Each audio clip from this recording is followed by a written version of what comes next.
So friends, इस video में हम बात करेंगे कि when not to use the डायनामोडीबी।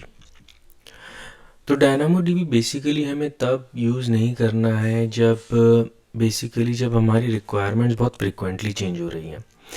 And one thing to note is कि ये कोई जैसे हार्ड बुक नहीं है कि आपको डायनामोडीबी अगर आपका बिल्कुल ये यूज़ केस है तो आप यूज़ बिल्कुल मत कीजिए। There can be trade-offs, but this is just a suggestion. Like if you are into this use case, then think about more carefully. So you don't know your access pattern. आपको नहीं पता है कि आपका data जो है आपको access कैसे करना है। आपका डाटा जो आपको स्टोर करना है वो भी आपको नहीं क्लियरली पता है। तो उस यूज़ केस में DynamoDB is not for you. Ad hoc analytics, for example कि आपको ये डाटा जो है, आपका जो एप्लीकेशन है उसमें जो डाटा है वो रिपोर्टिंग के लिए आप इसे यूज़ करना चाहते हैं। तो रिपोर्टिंग में क्या होता है कि बहुत ही एडहॉक रिक्वायरमेंट्स होती हैं। मतलब कि डाटा को बहुत डिफरेंट कॉलम्स के बेसिस पर ग्रुप और एग्रीगेट किया जाता है। तो अगर आपका जो इस तरह का यूज़ केस है जिसमें कि एनालिटिक्स आपको करना है डाटा के ऊपर, तो वहाँ पर डायनामोडीबी बेस्ट फिट नहीं है। क्योंकि वहाँ पर क्या होता है कि इसको ऐसे देखिए कि जो डायनामोडीबी है उसमें बेसिकली जब आप क्वेरी करते हैं डाटा को, तो पार्टीशन की और सॉर्ट की के बारे में मैं आगे बात करूंगा। लेकिन पार्टीशन की मान लीजिए आपका अगर सिर्फ पार्टीशन की है तो वो it acts as a primary key. अगर आपका क्वेरी पैटर्न बहुत सिंपल है कि जस्ट आपको एक आईडी के बेसिस पे या हार्डली 2 कॉलम के बेसिस पे डाटा को क्वेरी करना है, then it's good.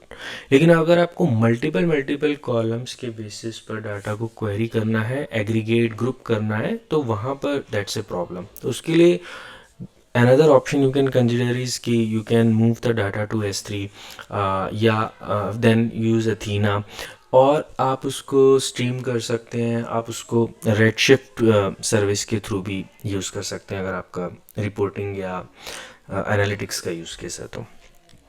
Another is complex relational queries.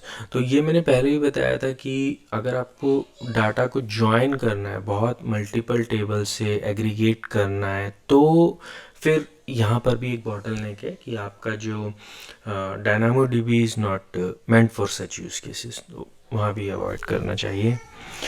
Another is कि अगर हार्ड लिमिट है, मतलब कि अगर आपका जो डॉक्यूमेंट्स हैं, जो डाटा है, वो आपका जो पर्टिकुलर वन आइटम है उसका जो साइज़ है वन डॉक्यूमेंट का अगर 400 KB से अबव है, तो वहाँ भी आपको जो है ये हार्ड लिमिट आपको हिट करेगी। और at this point it is 400 KB, may be in future Amazon increase this limit, but now if your item size is 400, then आपको मे बी शायद ये सोचना पड़ेगा कि अगर आप इस डाटा को S3 में मूव कर दो, ब्लॉब स्टोरेज, मतलब जो ऑब्जेक्ट है वो आप S3 में स्टोर करो और उसका मेटा डाटा डायनामो में उसको इंसर्ट करो। तो आप उसको मेटा डाटा पे क्वेरी करो और जब आपको एक्चुअल डाटा फेच करना है तो आप S3 को पॉइंट करो। तो इस तरह से आप थोड़ा ट्रेड ऑफ करके आप डायनामोडीबी इस केस में भी यूज़ कर सकते हैं। बट पॉइंट टू नोट कि 400 KB limit is there. Heavy writes on narrow key range.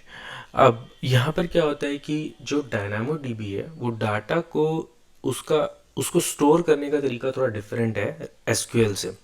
तो इसमें पार्टीशन की होती है कि डाटा को पार्टीशन कैसे किया जा रहा है, और उसके अंदर एक सॉर्ट की होती है। इन दो कीज़ के बेसिस पे डाटा को चंक्स में डिवाइड करता है डायनामोडीबी।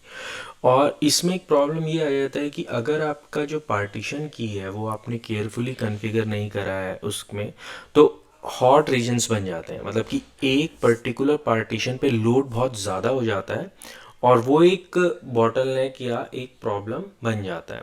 तो ये इसके बारे में मैं आगे भी एडवांस टॉपिक्स में और कवर करूँगा, but it's just a like you have to brainstorm कि आपका जो पार्टीशन की है वो बहुत ही ऐसा आपको चूज़ करना है कि आपका डाटा इवनली डिस्ट्रीब्यूट हो। तो अब कुछ केसेस हैं कि रीच फॉर डायनामोडीबी, मतलब किन केसेस में आप बहुत ही कंफर्टेबली डायनामोडीबी यूज़ कर सकते हैं। फॉर एग्जांपल आपको एक्सेस पैटर्न पता है, मतलब कि आपको ऑलमोस्ट 90% से अब आपका यूज़ केस पता है कि आपको क्वेरी कैसे करना है डाटा को, तो आप इसके लिए यू ऑप्ट फॉर इट।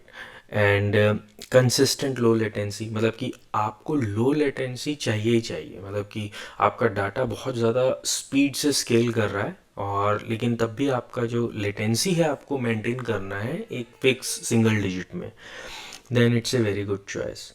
तो स्केल विदाउट प्रोविजनिंग, मतलब आपको प्रोविजन नहीं करना, आपको हॉरिजॉन्टल स्केलेबिलिटी का फीचर चाहिए कि रियल टाइम में जो आपका नोड है वो ऐड होता रहेगा और आप जस्ट कॉन्फ़िगरेशन से मैनेज करेंगे अपना साइज़। और स्पाइक्स आपके डाटा में बहुत आते हैं, तो एकदम से आपको बहुत ज़्यादा डाटा राइट करना है, रीड करना है, स्केल करना है और ये सब आपको फुल्ली मैनेज्ड और सर्वरलेस मैनर में करना है, तो then go for it.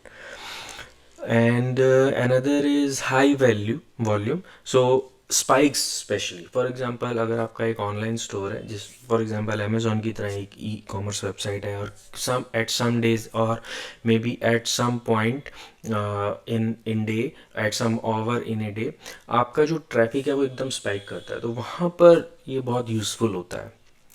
Another is event and telemetry logs, एक और चीज़ है जहाँ पे मतलब बहुत हैवी राइट्स हैं, मतलब कि बहुत ज़्यादा हाई फ्रीक्वेंसी डाटा है और वो बहुत स्पीड से आपको राइट करना है, तो उस केस में भी आपके लिए DynamoDB is a good fit. तो लेकिन हाई लेवल पे आपको एक बात ध्यान रखनी है कि ये एक जनरल पर्पस डाटा नहीं है, डाटाबेस नहीं है, मतलब आपका जो एक बिल्कुल ऐसा डाटाबेस नहीं है जो किसी भी केस में फिट हो जाएगा। आप ये एक स्पेशलाइज्ड टूल है और आपका अगर एक स्पेशलाइज्ड यूज़ केस है उसी यूज़ केस में बेस्ट फिट होता है।